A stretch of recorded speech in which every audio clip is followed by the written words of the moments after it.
Hey, welcome to another Strong Witness story session. I'm Latoya. I got my Strong Witness shirt on.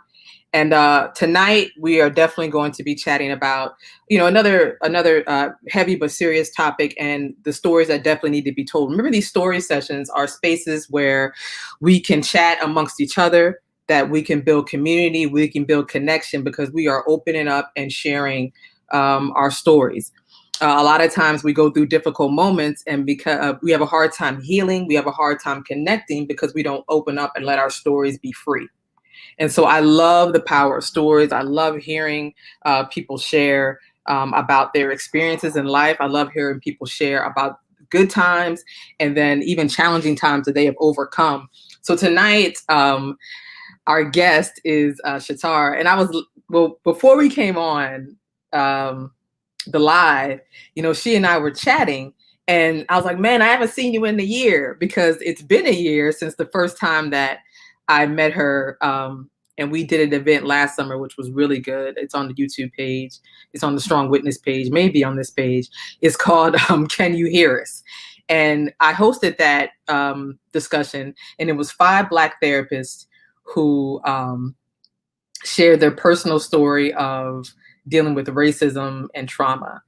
And so Shatar was able to share her story. And I may have to share that again because her story then was absolutely powerful. And everybody I know who has watched it has said the exact same thing about how powerful her story was. So I'm just grateful for Shatar being in that space to share then. I'm going to bring her up in a second. And Shatar is going to chat about complex trauma. And just to minimize it, which I don't even know if that's appropriate to say, but to explain complex trauma in its simplest form, it's just the idea that a person has experienced more than one traumatic situation. And that's when I put in the subject matter earlier today that one incident of trauma is enough. But imagine having layers upon layers upon layers of dealing with trauma. And that's exactly what complex trauma is. So Shatar is going to come up and share that. And another thing before she does, make sure that if you see it, you share this with your friends, those who may be experiencing trauma or trying to understand it. Now, Shatar has a very, very strong accent. And I was joking with her. And when I heard her today, I was reminded, even though we've chatted like Instagram here and there throughout the year, I believe so. But Shatar's got one of the strongest accents I've ever heard. Ever. And so I'm going to bring her up and I'm going to let you guys be the judge about how strong this accent is. Shatar. Hey. So you heard me talk about your accent, so they're going to hear it. But introduce yourself before we jump into the story. Yeah, so I'm Shatar Shepherd. I'm a licensed clinical mental health counselor in North Carolina. I have a private practice in Charlotte, North Carolina, and I've been in that for about my private practice, I think 2.5 years, going on 3 years, and counseling altogether, I think maybe a total of 3.5, 4 years, counting internship. So many of my clients identify with some trauma, one form or another. Many of them, which is what the ideal or what I more so specialize in, is the complex, the different layers of trauma. And before we get into your story, can you just explain in your words, what complex trauma is? Yeah, it's just to put it as simple as possible, trauma over the lifetime, just different areas. I think sometimes when I talk to some people, many people of Black, African-American, I say Black, but either or, is many times they're like, I haven't had trauma. And I'm like, having to take the inhale, exhale. Mm-hmm. Yeah, just being Black, especially in the southern part, but in the United States, in the western part of the world, you've experienced some form of trauma, whether you're conscious of it or not, whether that's racial trauma. But basically, it is when you feel helpless and hopeless, and at that time, and so we internalize it. So it doesn't have to be the very serious car accident or watching someone get, a crime committed against them. It doesn't have to be that. And it doesn't mean that one's more significant are less insignificant than the other. Mm-hmm. That's a good point. I'm glad that you said that. And I think we had somebody on not too long ago, but she talked about trauma in that way too. It doesn't mean that somebody's is worse than somebody else's. Mm-hmm. But I like what you said. For the most part, if somebody's like, well, I've never dealt with any trauma, we can kind of sum that up to say you have. We just Mm-hmm. you may not have known how to identify or what to call it. Mm-hmm. Okay. Yeah. Okay. And Absolutely. so maybe we can continue to like repeat that and walk down that street over the course of storytelling. Not that we're trying to scare anybody into Mm-hmm. being traumatized, but understanding that you can empathize with somebody way more than you think you can, because chances are you've experienced something that was pretty traumatic. Yeah. And I think the unawareness or the lack of awareness around it speaks volumes to the in-depthness. So Yeah. I oftentimes, if I have a client and they don't want to hear it like trauma, I'll let them frame it, and then we'll walk through it, and then they'll come to their own conclusion, which is a little bit part of my story. So I hope I definitely put like a bookmark on that part of when my therapist told me about my trauma. And yeah. Okay. You know what? That was an amazing segue. Okay. So, that was an amazing segue. I'm gonna move out the way, and Okay. I'm gonna let you flow. But make sure if you can just share the video. Shatar, I don't know if you shared it. I don't even know if you can get off and share it to your page, but I'm gonna move out the way, and I'm gonna let you flow from here. Is that good? Do you mind me asking, Latoya? I don't think we had talked about time. I just want to be respectful and mindful of it. Usually we wrap up, so you're an hour ahead of us. So we're usually by like 8 your time, 7 here. But I would just want you to flow. So don't, Okay. I'll pop back up if it's something.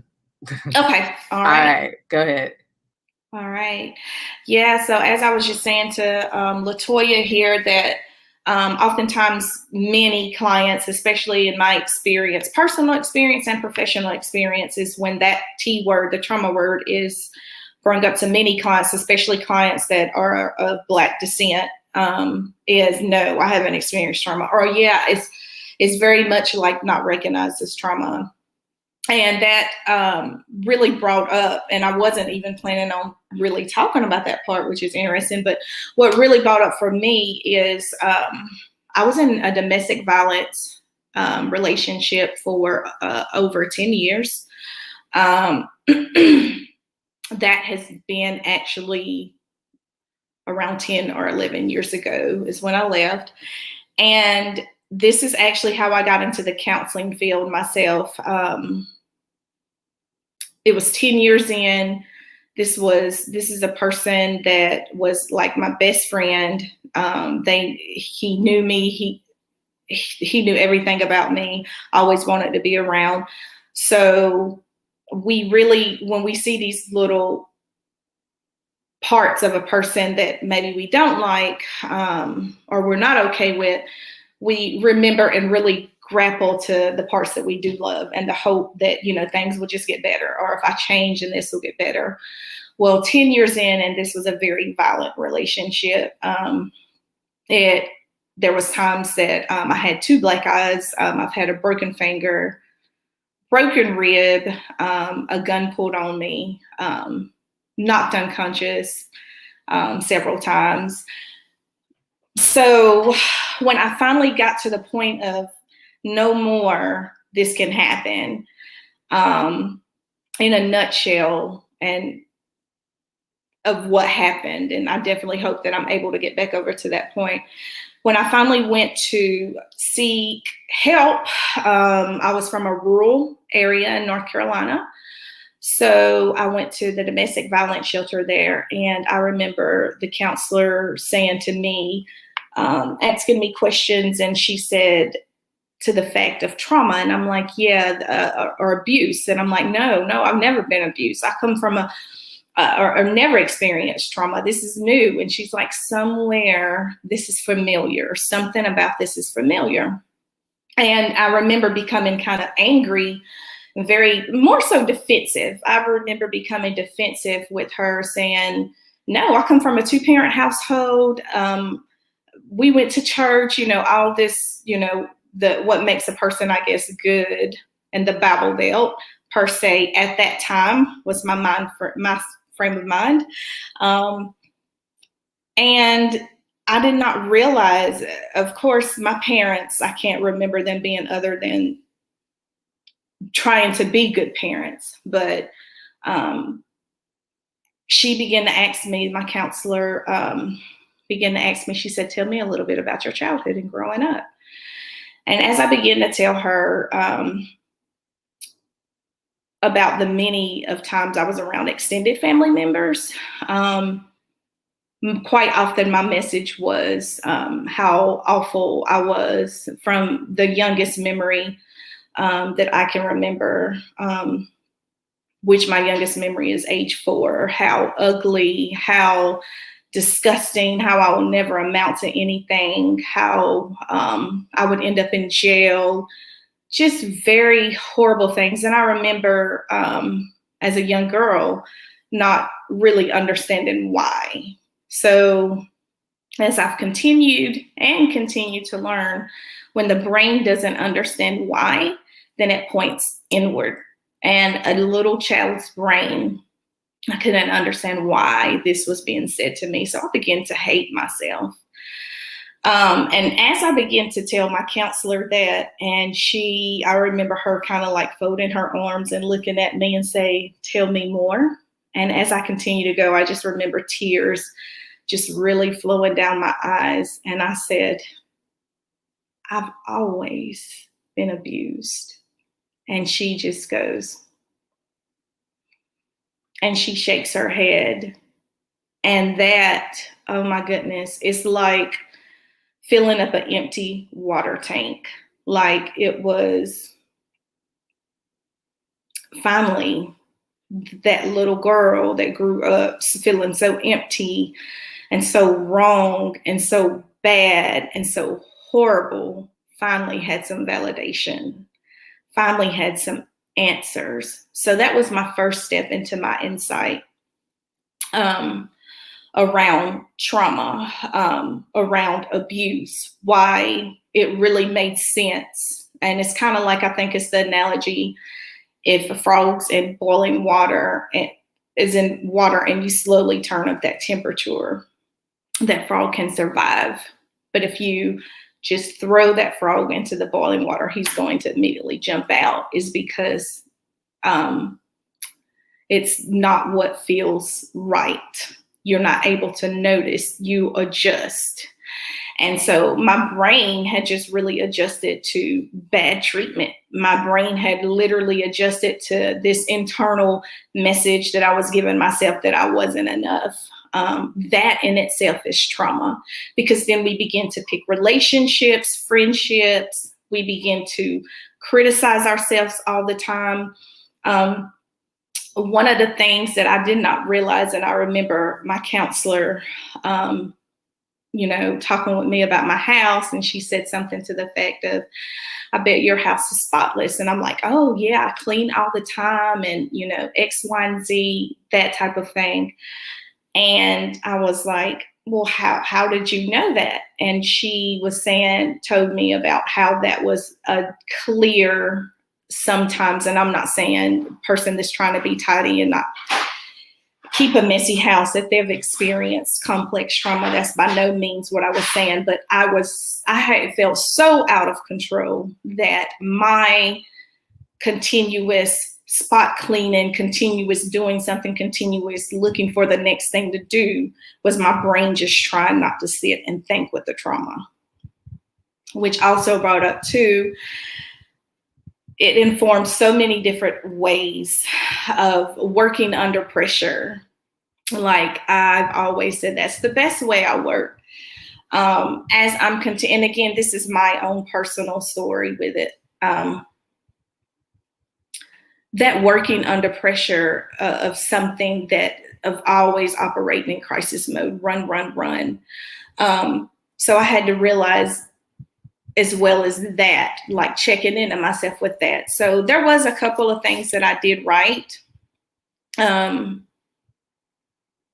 help me kind of pull in and hone in on what I wanted to deliver.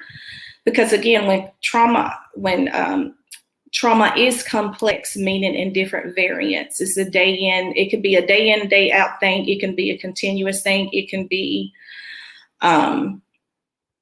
feeling neglected, unloved. It could be verbally, emotionally put down continuously, sexually, just over a span.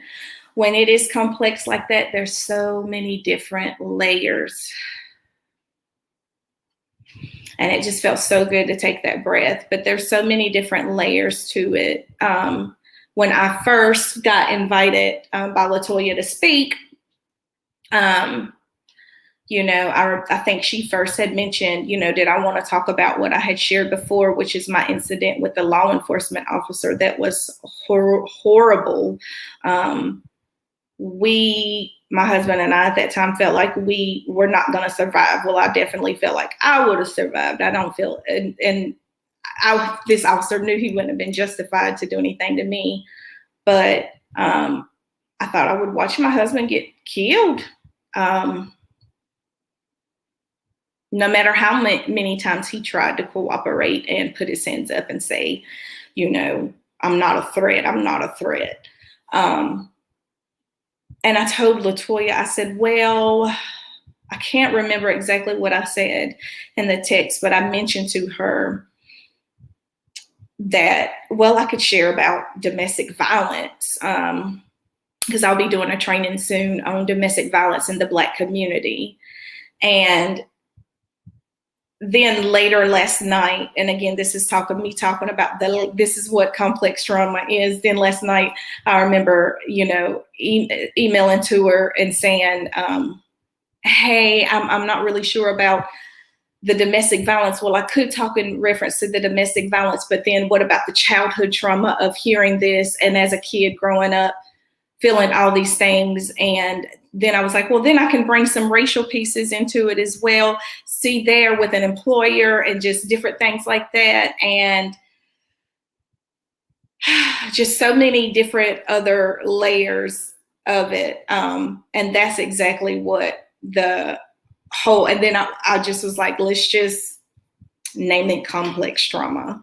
Again, those multiple layers. So I'm just going to read this because, again, I can be everywhere with it and I don't want to be. I want to be very intentional. Healing from and through complex trauma is not always red roses and short walks. And I wrote this today in my office. I say healing through because the journey is never over. It is always a continued journey. It is sometimes setting boundaries, speaking up for yourself, and even walking away from people. Trauma throughout the lifetime changes you from the inside out, back from the outside in. You do have a choice. Your choice is to heal through it, or you can have a choice to disregard it and allow it to store itself and permeate in your cells and impact your whole being. The choice I choose and continue to choose is healing, which looks like, first and foremost, forgiving myself, allowing myself the freedom to fully be me. And the reason I put the forgiving myself is oftentimes with survivors of trauma, regardless of what it was, whether it's witnessing something or being told how stupid you are or whatever it may be. Oftentimes, again, we internalize that somehow we could have done something to prevent it or make it better or stop it, or we're not enough, or we have to prove ourselves, overcompensating, overachieving, different ways like that in order to this continue, I call it picking up the bat, beating yourself up, which I've done so much of that for so many years. And I'm still reminding myself different days, put down the bat. You did the best you could. with whatever that may be.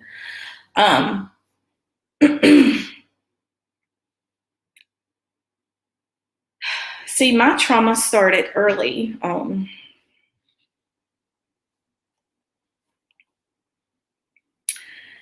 When you hear from people that are supposed to love and protect you, these are my extended family members, and I don't have to call any names, and I don't have to feel any shame. But when you hear over and over that you are nothing and will never be anything, you believe them. I began to internalize it. I couldn't make sense of it. I took their words as truth. Years later, in my teenage years, I met someone who did say how much they loved me, who showed me complete interest. I thought this person saw something in me, and regardless of the flaws that I knew were there, I saw something in him. He was always there, always calling. I finally felt what I thought was a sense of connection, and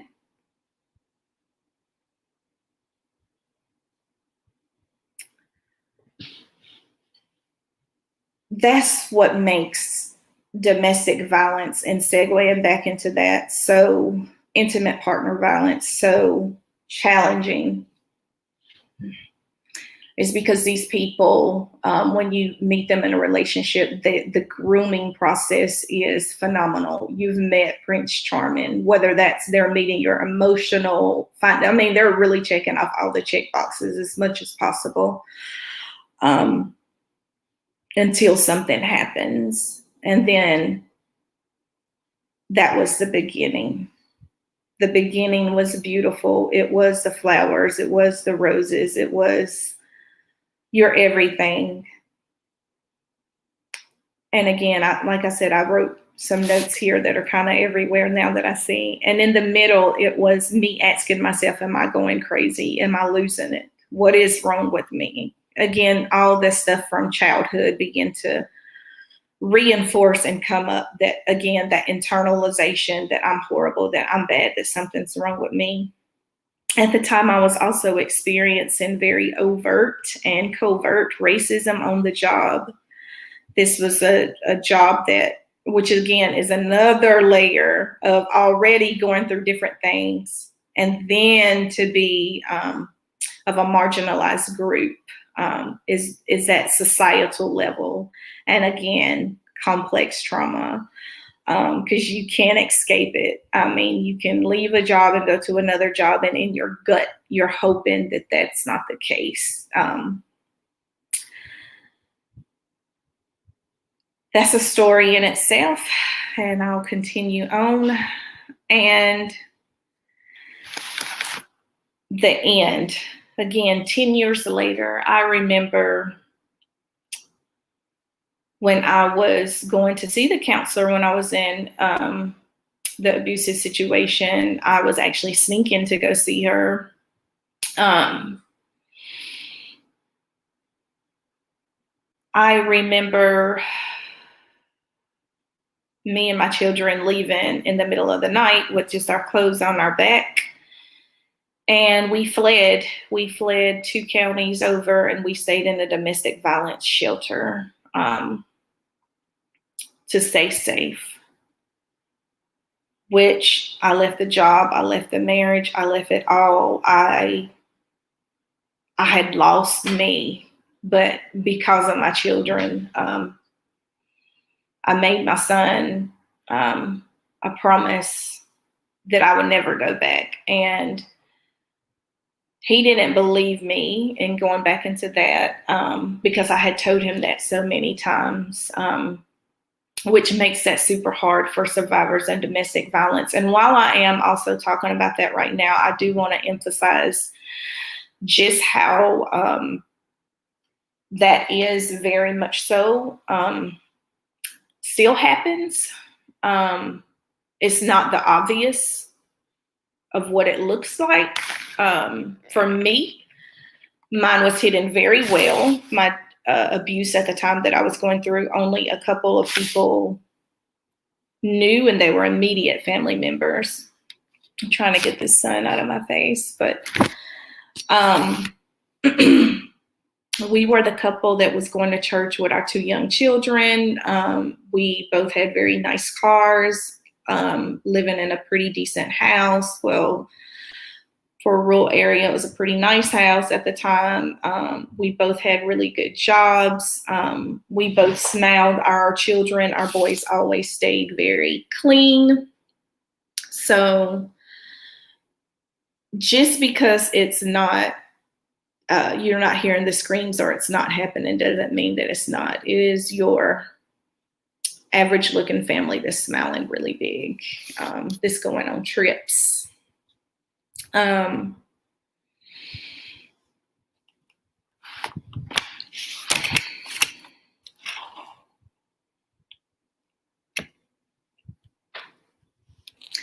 Black women are 3 times more likely than their white counterparts. And this is the facts, like of statistical facts. They're 3 times more likely to be killed by the perpetrator, the abuser, than white women, which speaks volumes, because there's more and we only represent a very small portion. So our numbers are super high. This is something that I have not, I guess is not at the forefront of many conversations. And my personal belief, and I'm sure many can agree, is probably because police brutality, systemic racism, this much larger area, we all as a society, as well as Black and brown people, are trying to overcome and shed more light on. So again, just several reasons of, again, how systemic racism and injustice just really wreaks havoc on so many different levels. I am no longer in that abuse, and thankfully, my experience then was not him being murdered at the hands of a law enforcement officer. And I think now, because that is, we have access to seeing it and it being recorded, it's just a reminder. It's not that it's anything new. It's just a reminder of what does happen. So that's another reason too. I'm wondering if our numbers are not super high. Is I'm not going to call if it's going to mean, I mean, I may want him in jail, but I'm not going to call if that means it could potentially be the end of his life. Because again, that survivor of abuse is going to blame herself. That she should not have called. And again, I'm using the pronouns because, again, statistical fact shows again that it's mostly men that are more abusers. And again, I guess it's more of a societal type thing. I do know it can go opposite, but for right now, for my personal experience and statistical facts purposes, I will use he, she in those contexts.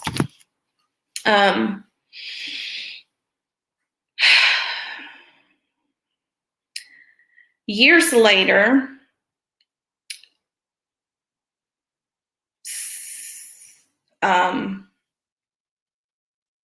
someone asked right here, what about the effects on the children? That is a really good question. My children was tremendously impacted by it. They still seek counseling now. My oldest is 16. He was 6 at the time when I left, and my youngest is 13. So he was about 2.5, 3 years old at the time that I left. Dissociation is one of the big things that I see. My kids used to hum a lot, and I mean, they would hum really loud. And what I learned years later, that was humming really soothes the vagus nerve. So it was their body in itself trying to heal. That's a really good question about the kids as well. My oldest had a lot of resentment towards his father. And he did not want to see him because there would be plenty of times that he would try to, you know, protect me. He did have resentment towards me for a while for staying in it for so many years. So him and I have definitely done a lot of repair, and it's a continued journey there too, but we've done a lot. My youngest, he doesn't speak much about it, but there are times that he talks about how he does remember. But I definitely know that he was very much so impacted during my pregnancy with him. And now a lot of research is coming out too that children in uterus are just as impacted. So my oldest, I see another question. I'm gonna read it in just a minute. My oldest, he now has some guilt. His father, who was the abuser, and I have forgiven him, was a homicide victim about 4 years ago. So that in itself, whoa, when that happened. And that was another reason I had said to LaToya, like, I don't know if I just want to focus on the DV because it's so complex. I mean, I can go so many different ways with this, and to have, and I hurt bad when I found out. I found out on a Sunday about 10 o'clock at night. And I can remember everything that happened then. I remember, and I'm going to try my best to keep it together. I didn't expect to go here like this, which is complex trauma. It'll come knocking at your door looking different every time. When I heard the news, I remember dropping to my knees. So,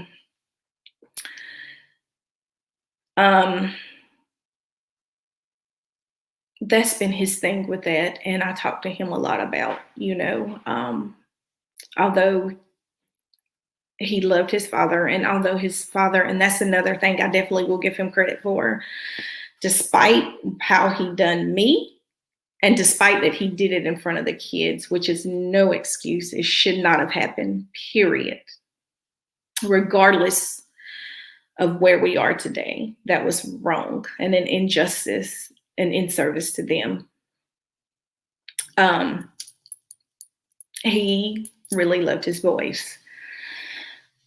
So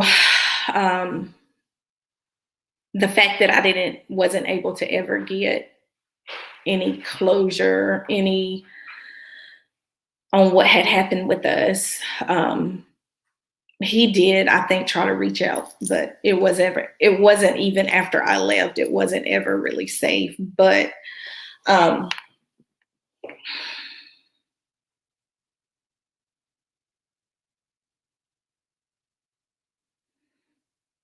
he did,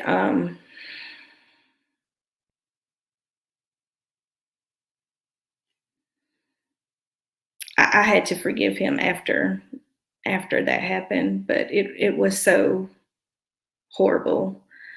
It was very disenfranchised grief, because I was the ex. I was the one who did shed light on what was happening. So the disenfranchised part of the grief and how complex is how it happened, and he was taken suddenly, and I couldn't finish out my anger on him. Now that had been taken from me and my children, and a conversation that maybe my boys would want to have had, and I would have wanted to have, and the hope. I never gave up hope.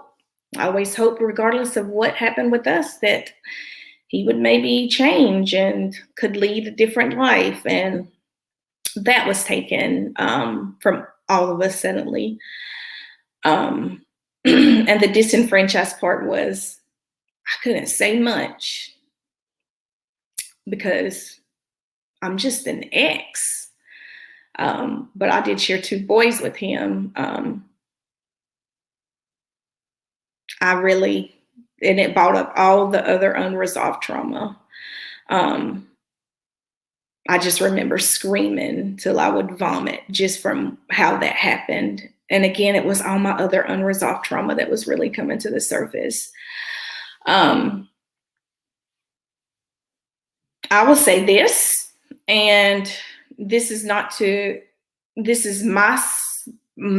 story and my truth of what worked for me, and it's not against anything, anyone's religion, whatever. At that time, I stopped going to church, and I haven't returned. I felt like God knows what's best wasn't happening. That just didn't feel healthy. And then that was a lot. So really just being a service to when somebody is sitting with some really heavy, yucky stuff. Sometimes if you don't know what to say, because I get it. I'm a counselor now, after so many years later, and there's times where I just got to sit there with you in it. I just got to create space for you. And that's another trauma, or injustice, or not the most healthiest thing, I think, for many people of our culture. And culture is give it to God. Not saying not to give it to God. I'm just saying God placed people here to be there for other people. So if that means I'm just listening to you, I'm not judging you, I'm just going to sit with you here. I don't know what to say. Just do that. Just do that. I remember being with his mom and someone saying to her when we went to go sit with her when that happened, a couple of days later, maybe a day later, I remember someone saying to her that as she cried, like,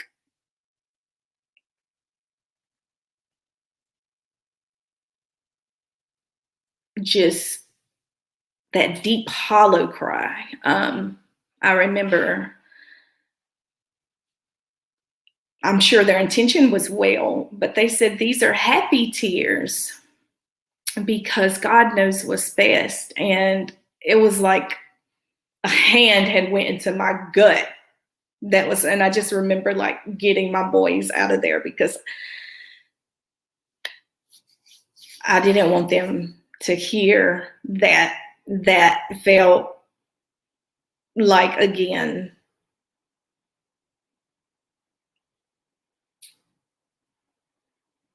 everything against what it could have been.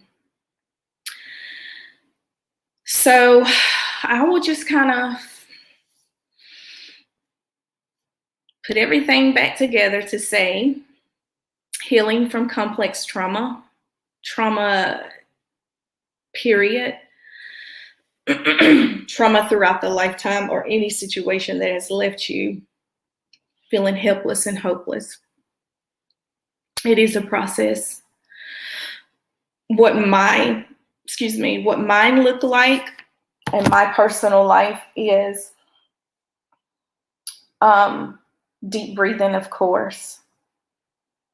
Just what the deep breaths, the power of just doing those inhale and exhales.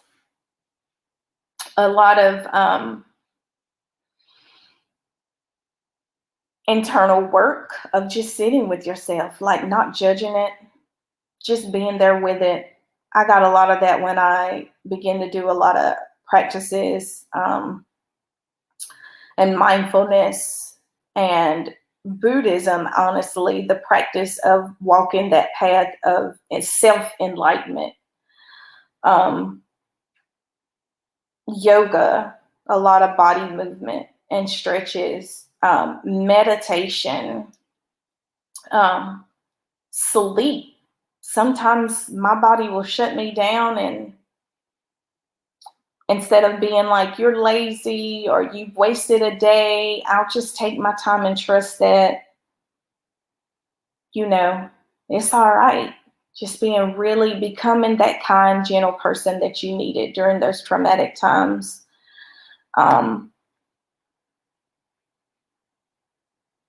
Sometimes it can show up as chronic pain. I've been diagnosed with fibromyalgia. So I've done a lot of research and stuff around that and how trauma and that relates and correlates. So trying to reverse the curse on that. Sometimes it shows up as depression, anxiety. Sometimes it shows up as mania where I'm going. And I tell my husband now, I'm like, when you see me going, and this house is spotless and I'm still going, and Tara needs her rest because I have 3 children that are in 3 different developmental stages. And I have my own business, and that in itself, I need my rest. I'm like, call me out. And one of the things too of the way it'll show up is sometimes I'll isolate and sometimes I'll go into solitude, and just knowing the difference between what that really is. Isolation is I don't want to be bothered. The thoughts of people is just kind of like, no. And I can tell my attitude changes. And we've talked about ways to call me out on that, and he has his stuff too. So we'll talk about that. Like, we have like a little pack where we'll try to hold each other accountable more so. And then sometimes it's solitude where I'm like, nope, I'm just going to chill and, come home today and do nothing or sit in the bed or binge watch Netflix. So again, that self-awareness. When I am tired, I tell myself to rest in the Lord because, oh God. Yeah. Someone had put on there, when I'm tired, I will go. And I have to tell myself to rest in the Lord. Absolutely. Because sometimes that's literally the brain just trying not to sit and think. And sometimes it's literally like, what am I avoiding? And I will sit with that. And sometimes, some things come up for me. So it's a continued healing journey. I will definitely say self-forgiveness, forgiving myself, going in. I am a therapist who sees a therapist, just like a doctor sees a doctor and a lawyer need a lawyer. That I want to continue to work through my stuff so that I can continue to provide really healthy services for other people, because I get it. I understand it. I can relate to it. But I guess that is all. That's thank you so much, Shatara, for sharing. We got questions. Well, okay. I got questions, but I do thank you so much for sharing that story. And I'm sorry that you and your children, had to suffer that. I am happy that you got the help that you needed from, I heard you say you snuck the counseling and you finally left in the middle of the night that one time. And so it's a lot. And I know you're not sharing the fullness of it. And, I'm not asking you to go there, but you're showing through your story, you're telling us more about what complex trauma is. And even in the beginning, like the trauma over the course of the lifetime, but especially you could take, that's what I tried to say in the beginning, you could take one of those incidents and have it be the most traumatic thing ever. And it may take somebody a lot to get over it without the help of therapy or without the help of leaning on God. If they don't know to lean on God, if they don't know to go to therapy, that's a lot to weigh on somebody's shoulders. From being a child and being told you're not going to amount to anything, you're not going to be anything, and then having that press on you. And that statement that you made, I thought was powerful, right? When the brain doesn't understand, it turns inward. And that's where that shame comes up. I don't understand what's going on, but it's gotta be me. Yes. You know what I mean? I don't know why this keeps happening, but it has to be because of me. Right. And so that's when we start to think, okay, there's something wrong with self, because everybody else must have this together.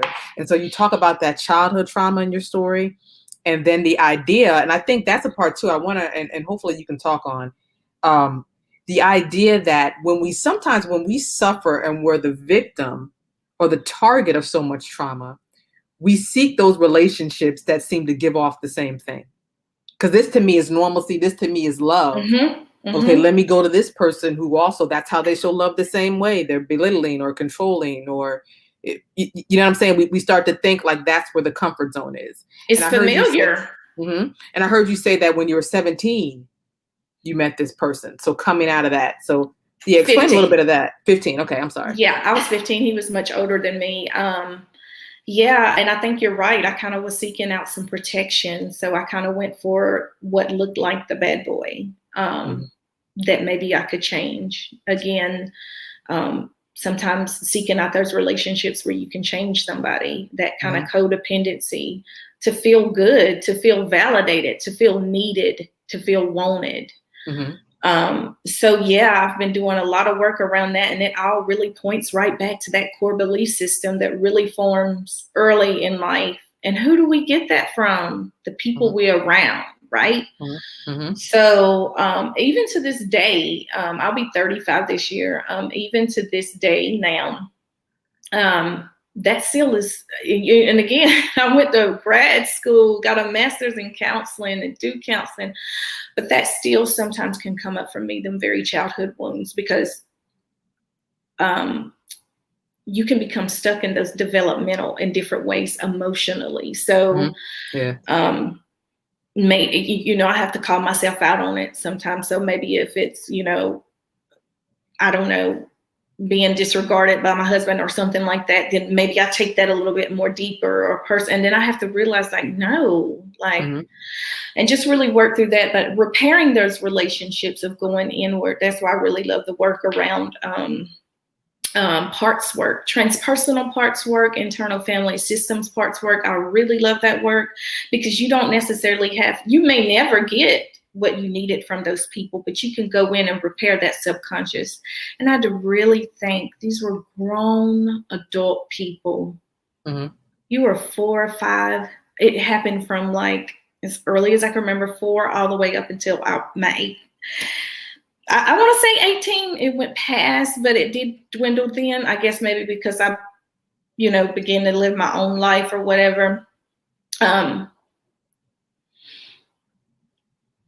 But can you imagine your grown self now telling a little 4-year-old, 5-year-old how horrible, how ugly, how they will never amount to anything?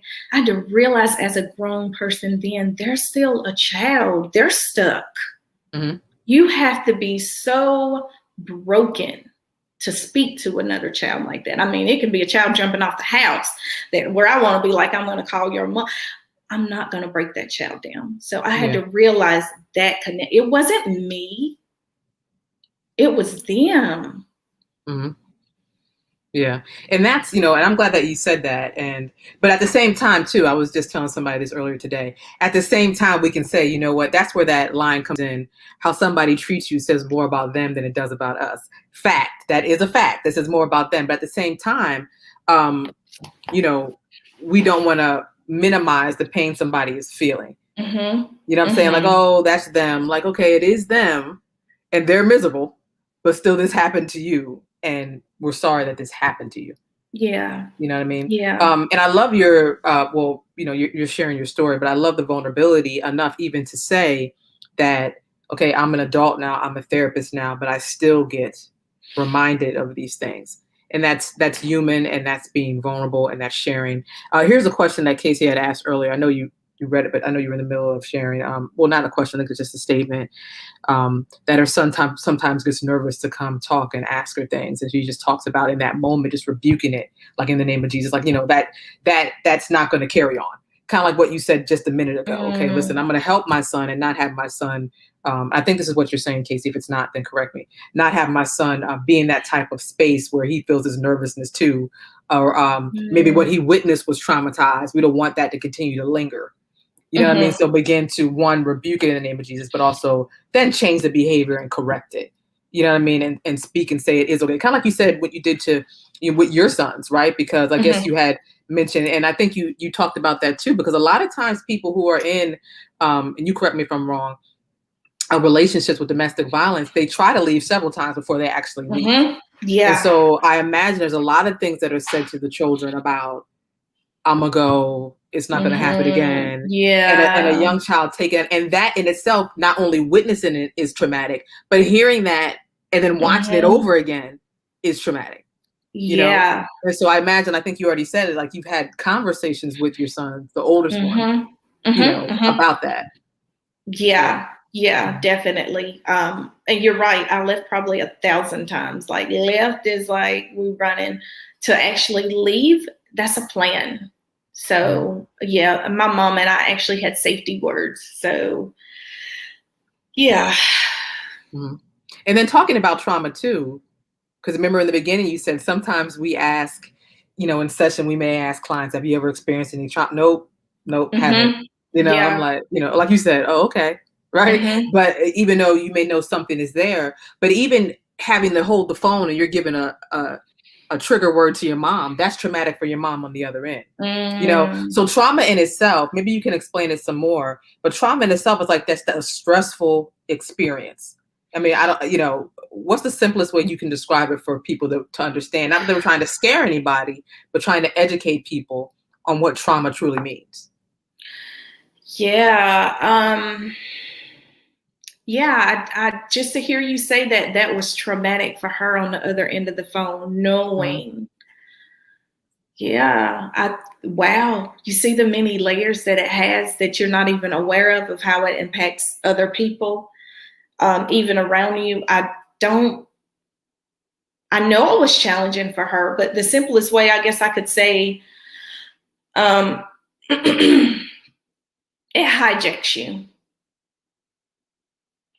It hijacks your emotional state at that moment of whatever's happening. So what can happen is you can stay continuously hijacked in the emotional state. And there's some training and language around that I may not be doing the best justice, but just using my own personal experience and kind of maybe give an example of that. For the longest, and even now, I do not like to be around really loud men. And that's crazy because my husband can be very loud.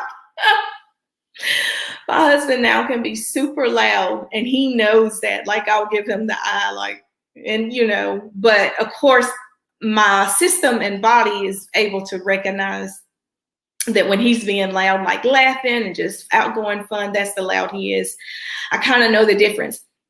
But sometimes he want to go to different places and I'm like, for the longest I'd be like, nope, not going there. Nope, not doing it because that's the PTSD part. My brain would start to think that it's back in it. It's back in something. So it would be looking for danger. I wouldn't be having a good time at this, really loud bar or area or get together or whatever, because my body, and I guess maybe that's where some of the chronic pain and fibromyalgia kick in. For the longest, my body kept spinning like, we're looking, we're trying to stay safe, we're trying to avoid. I have digestive issues that are not the best by any means. So I definitely have to watch what I eat, food allergies and different type of things like that because of digestive issues of just going through that. I remember in 1 month, one time I had lost like 30 pounds and that was because I could not keep anything down. It was stress. Like as soon as it would hit down to my stomach, it would come back up because my digestive system was just that constricted and like I'm holding my breath, waiting, anticipating the next blow or the next scream or the next time something's going to get broke or I have to block myself. So, and feeling like, who can I talk to? The judgment. Like I even remember thinking about getting on here earlier, which is why I probably had a little anxiety going on, because that too, when you share and you become vulnerable, it's kind of like, sorry if you hear that, that's my 2 Labradoodles. You hear that you're supposed to be stronger than that, or you weak, or hearing that, the criticism. So it's a lot there too. So, yeah. You said somebody else was telling you that you're weak, or you were saying that to yourself? That's a story you were telling yourself. Yeah, no, those were what I would get told oftentimes by people. Yeah. When they saw that you were being physically abused. Yeah. When I've told the story. Yeah. And I think too, again, like this whole disservice of the strong Black woman. You're supposed to be stronger than that. Mm-hmm. How can you be weak? How can you let a man, and that has us to suffer more in silence because of that. So who can I come out to? I remember watching the Tina Turner, Ike and Tina, and people even making songs and jokes like "Eat the Cake" anime. Like, that's her real life, probably worked through. I don't know her part of that story, but I think oftentimes people make light of stuff because it's too much for them to conceptualize. Yes, that's a great point. Yeah.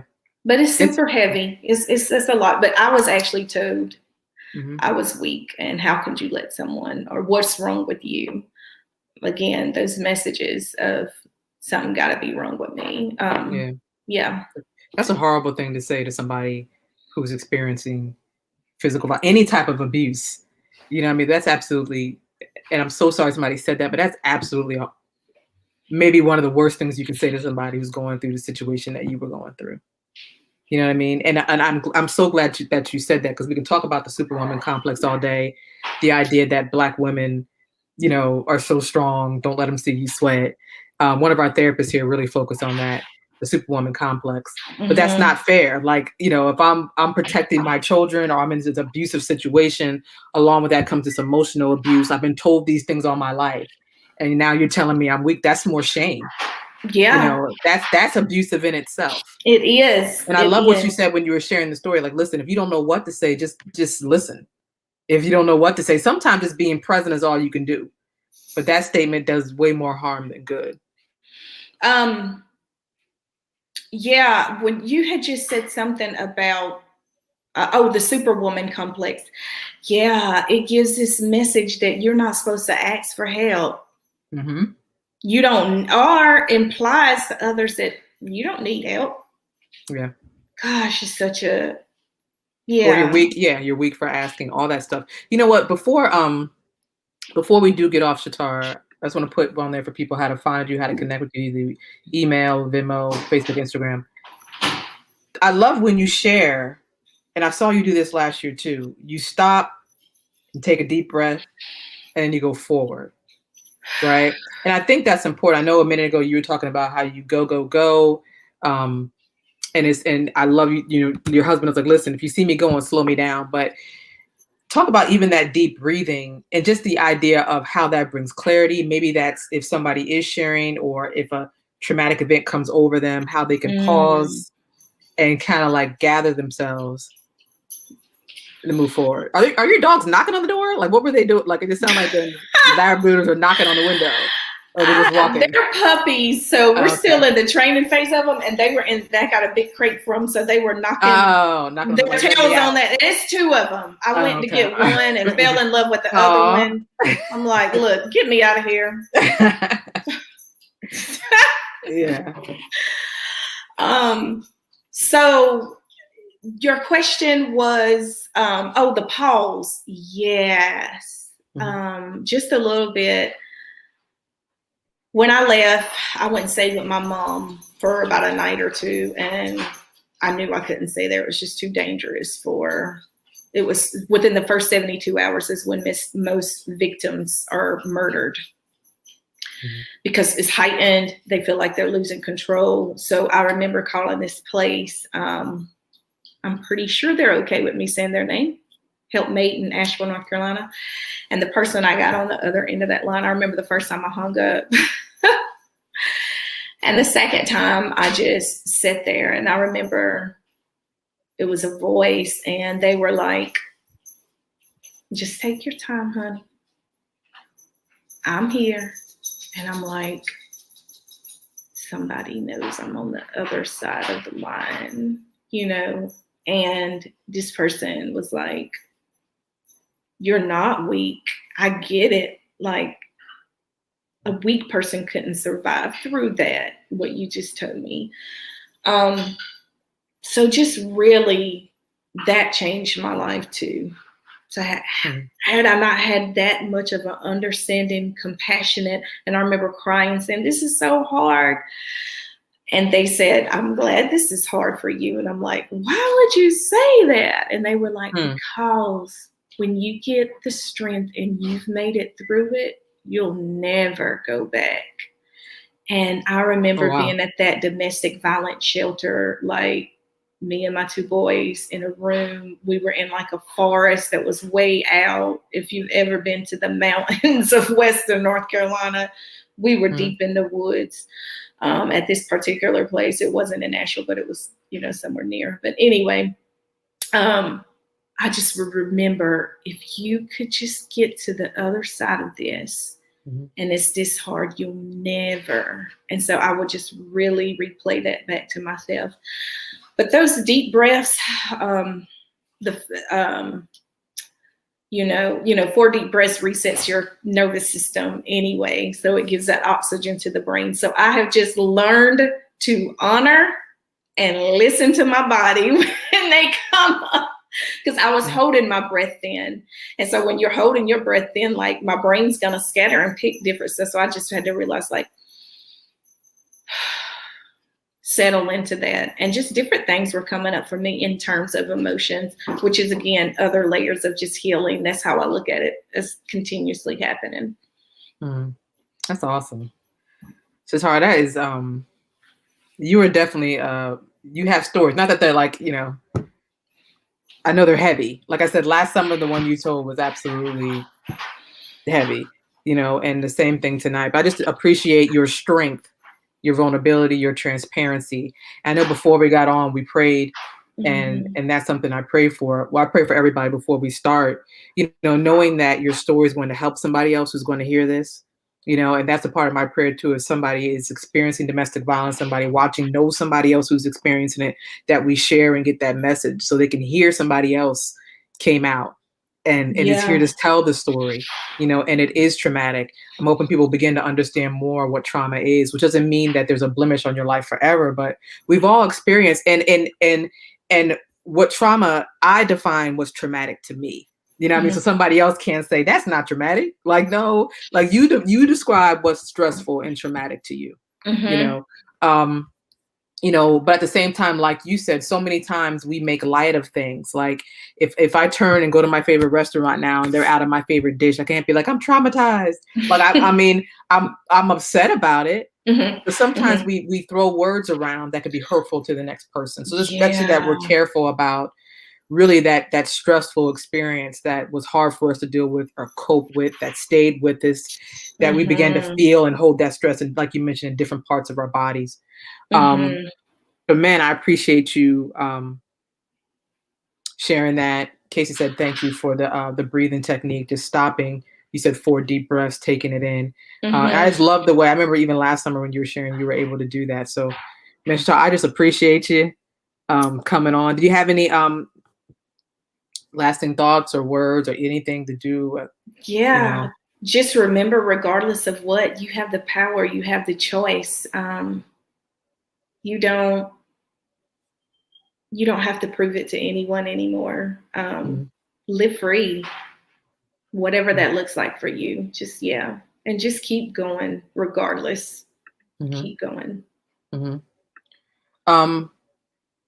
And thank you. I like that. Keep going. And maybe you will come back another time and share about what you are always welcome back. Thank you. That. I tell you, you got the open door. I don't care if you watch it one day, you're like, yeah, but I want to share my story, and I pull you up in, and then we go from there. But I appreciate you so much, Shatara. And we're about to end in a second, but I want you to stay on because I want to talk to you. But Casey said thank you for sharing, and we're appreciative of you for sharing. Next week's story session, right? So we do Strong Witness every Tuesday, everybody, from 6 to 7. Next week's session, hold on, Shatara, I'm gonna chat with you 1 second. Next week, we're having a different theme, so to speak. We're going to be talking about aha moments. So what you experience in life is going to be a little bit lighter than the last couple weeks, or maybe heavy, depending on somebody's story. But that moment in life where these people, they're going to share stories where a light bulb went off for them, or they experienced something that helped them make a transition or a change in life. And I want you all to think about it right now. What has happened in your life that was kind of like an aha moment, like, I get it now? Or, you know what, without that, I never would have been here. Or, you know what, this happened, and so now I have the ability to go forth and do this. So I want you to think about it. If you're watching either live or on the replay and you have an aha moment, you have a moment in life where you're like, man, I remember that and I want to share that story, you are more than welcome to email. This is the part where I need to have this stuff. This is what I said in the beginning. If I had my stuff set, I could just pop my email up. But if you put it in the comments or if you message me, I think I had it. I deleted it. I will definitely bring you up next week, and I want you to share your aha moment and story. We got a couple people that are going to share, and we're going to go forward like that. Okay, so storytelling next week is that aha moment, that light bulb, that experience that helped to change your life. All right, so thank you so much for watching. We love Shatar for telling that story. We love her strength, her voice. And I hope everybody continues to share their stories and becomes like an awesome storyteller in how you flow. All right, everybody have a blessed Tuesday night, and we'll see you next week.